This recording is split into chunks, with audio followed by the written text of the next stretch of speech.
Mwanasheria mkuu wa Chama cha Demokrasia na Maendeleo ameiomba jumuiya ya kimataifa kuingilia kati na kufuatilia kwa karibu mwenendo wa kesi mbalimbali nchini Tanzania, ikiwemo zile zinazohusisha mashtaka ya ugaidi na uchochezi dhidi ya waathiriwa wa vyuo vikuu, viongozi wa kisiasa na wananchi wa kawaida. Mwanasheria mkuu wa Chama cha Demokrasia na Maendeleo ameyasema hayo wakati akizungumza na waandishi wa habari na kueleza kuwa hatua ya serikali na vyombo vya dola kubadilisha maoni ya kitaaluma pamoja na harakati halali za kikatiba kuwa mashtaka ya jinai na ugaidi inachafua sana taswira ya nchi kifahamu na kidiplomasia. Mwanasheria huyo mkuu wa Chama cha Demokrasia na Maendeleo amefafanua kuwa kitendo cha kuwafungulia wahadhiri wa vyuo vikuu mashtaka ya ugaidi au uchochezi kutokana na kutoa miadhara na maoni yao ya kitaaluma ni ukiukaji mkubwa wa tamko la uhuru wa wataalamu wa Kampala na mwaka 1990 lililoidhinishwa na wanaosuoni wa Afrika Mashariki ili kulinda uhuru wa mawazo na taaluma ya wanasheria. Mwanasheria huyo mkuu wa Chama cha Demokrasia na Maendeleo amebainisha kuwa uhuru wa kitaaluma unamtaka msomi au mwalimu wa chuo kikuu kujifunza na kufundisha mitazamo yote miwili, ikiwemo falsafa zinazoeleza uwepo au kutokuwepo kwa Mungu pamoja na mifumo mbalimbali ya kiuchumi kama vile upepari, ukomunisti na ujamaa, ili kuwajenga wanafunzi na jamii uwezo wa kupima hoja kwa ukomavu kabla ya kuchukua msimamo. Mwanasheria huyo mkuu wa Chama cha Demokrasia na Maendeleo ameeleza kuwa chama hicho kinatambua uwepo wa athari kubwa kwa familia za waliokamatwa na kuwekwa ndani kufuatia matukio ya kisiasa ya tarehe 29 mwezi Oktoba mwaka wa 2025. Mwanasheria huyo mkuu wa chama cha Chadema amebainisha kuwa kwa mujibu wa taarifa rasmi zilizotolewa na jeshi la polisi nchini Tanzania, jumla ya watu 133 walikamatwa, ambapo kati yao watu 61 pekee ndio waliobainisha kufikishwa mahakama, huku watu 72 wakiwa bado hawajapelekwa mahakamani kujibu tuhuma zao. Mwanasheria huyo mkuu vilevile amesisitiza kuwa ingawa si waliokamatwa wote ni wanachama wa Chama cha Demokrasia na Maendeleo, lakini wengi wao ni wanachama na wananchi walioamua kutumia haki zao za kikatiba. Mwanasheria mkuu wa Chama cha Demokrasia na Maendeleo amefafanua kuwa chama cha Chadema akikutoa tamko la kuitisha maandamano kama taasisi, lakini kilitambua na kinaendelea kutambua haki ya kila Mtanzania kushiriki katika maandamano au migomo ya amani kwa njia halali ya kutoa hisia zao na kulinda mfumo wa utawala wa sheria.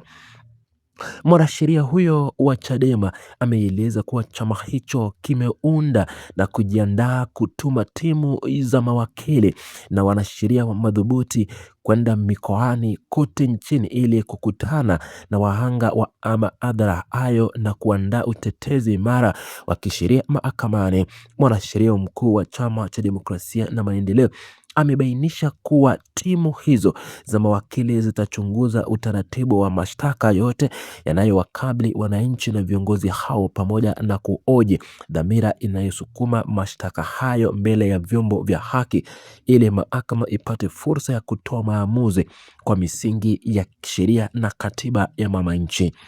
Mwanasheria mkuu wa chama cha Chadema amewataka Watanzania na wanachama wanaokipenda chama hicho kujitokeza na kuchangia rasilimali fedha kwa kujiunga na mpango wa malipo ya kila mwezi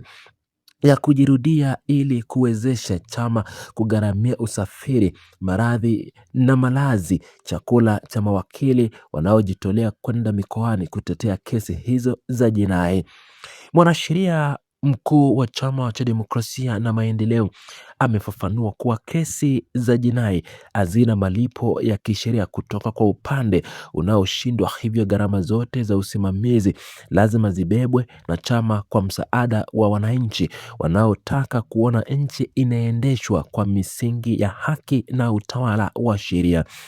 Mwanasheria mkuu wa Chama cha Demokrasia na Maendeleo amewakumbusha kuwa ibara ya 7 na ibara ya 9 ya Katiba ya Jamhuri ya Muungano wa Tanzania inataka serikali, bunge na vyombo vyote vya usalama kuheshimu na kutekeleza haki za binadamu zilizomo katika tangazo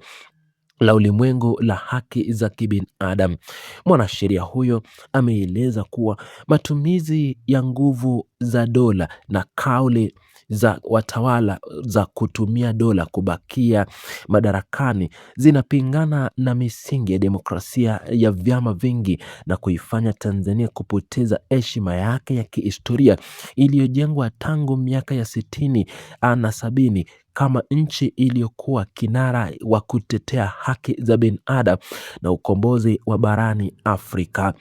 Mwanasheria mkuu wa Chama cha Demokrasia na Maendeleo amesisitiza kuwa makosa dhidi ya ubinadamu hayana kinga ya kisheria wala mipaka ya muda, na kwamba kila anayehusika kutenda uovu au kutoa amri zisizo halali atakuja kujibu mashtaka yake mbele ya vyombo vya sheria na mahakama ya umma hapo baadaye. Mwanasheria huyo wa chama cha Chadema amewasihi wananchi na familia zilizofikiwa na changamoto hizo kuendelea kuwa na uvumilivu na ujasiri wakati timu za mawakili zikiendelea kuweka kumbukumbu zote za kisheria na kuandaa utetezi thabiti mahakamani. Hatua hii ya Chama cha Demokrasia na Maendeleo inakuja wakati ambapo mivutano ya kisiasa na kisheria nchini Tanzania ikiendelea kuangaziwa na wadau mbalimbali wa ndani na nje ya nchi, huku masuala ya ulinzi wa haki za binadamu na uhuru wa kitaaluma yakichukua nafasi kubwa katika mijadala ya kitaifa. Mwanasheria huyo mkuu wa Chama cha Demokrasia na Maendeleo amehitimisha maelezo yake kwa kubainisha kuwa njia pekee ya kulinda Tanzania ili kuhakikisha kuwa chombo chochote cha dola kinazingatia katiba na kutoingiza nchi katika mifumo ya ubabe na ukiukaji wa haki za binadamu ni kurejeshwa na kupiganiwa kwa katiba mpya na kuachiliwa kwa wale wote walioshikwa kwa tuhuma za makosa ya ukosefu na ukosoaji wa haki bila uhuru wa kujitetea, na vilevile walioshtakiwa kwa kesi za uhaini bila ushahidi waachiliwe mara moja. Jitihada hizo zote kulingana na mwanachama na mwanasheria mkuu wa Chama cha Demokrasia na Maendeleo lazima yafuatwe na